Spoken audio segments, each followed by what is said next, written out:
garacad iyo Puntland ay ugu xidhato goboladan Doolo, Wajeer, Qoraxay, Shabeelle, Afdheer, Daawa, Baabili ilaa iyo Oromo.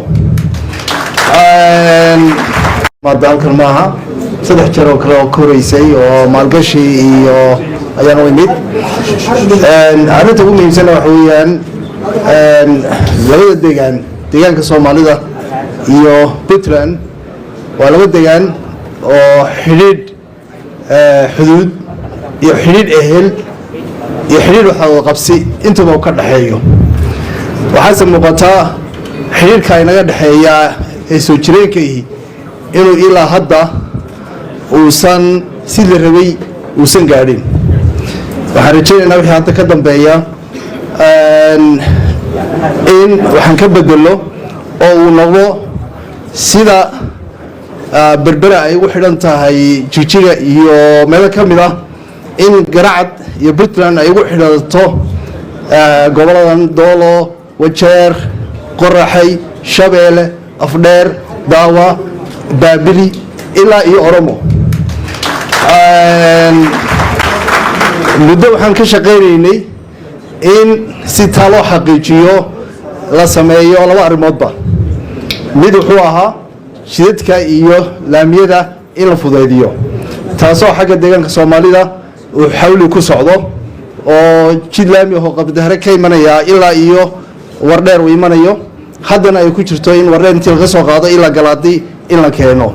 dhinaca Puntland sidoo kale iyadana in saas oo kale laga sameeyo. qodobka labaadna waxa weeye deegadan xuduudan Turdubi si loo dedejin lahaa oo ay u noqon lahayd meel rasmi ah oo dadka socodkeena u fudaydin karaysa, xoolaha iyo alaabahana u fudaynaysa. labada dhinacba waan wadnaa culayska. Puntland culays way saartay, dowlad deegaankuna way saartay, federaalka laftigiisuna waa u diyaar. waxay ka baahan tahay kaliya wax walba wuxuu u baahan yahay political lobbying buu u baahan yahay. tiina waa lagu jiraa. waxaan rabnaa in insha Allah wixii hadda ka dambeeya isbedel muuqda uu ka yimaado labadan maamul ee dariska ah, ehelka ah. waxaad moodaa Puntland si loogu yara gaabisay oo sida ay Soomaalida kale ay hadda ama u maalgashadeen ama ay u yimaadeen Ethiopia inaan garacad iyo Puntland ay ugu xidhato goboladan Doolo, Wajeer, Qoraxay, Shabeelle, Afdheer, Daawa, Baabili ilaa iyo Oromo.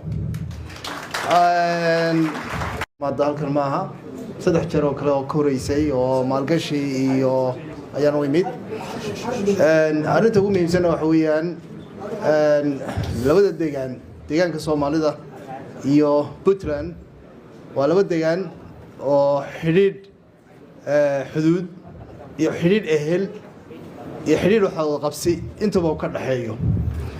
waxaase muuqataa xidhiidhka inaga dhaxeeya ee soo jireenkii inuu ilaa hadda uusan si la rabay uusan gaadhin.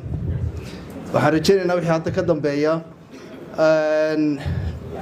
in waxaan ka bedelo oo uu noqdo sida berbera ay ugu xidhan tahay Jigjiga iyo meelo ka mid ah in garacad iyo Puntland ay ugu xidhato goboladan Doolo, Wajeer, Qoraxay, Shabeelle, Afdheer, Daawa, Baabili ilaa iyo Oromo.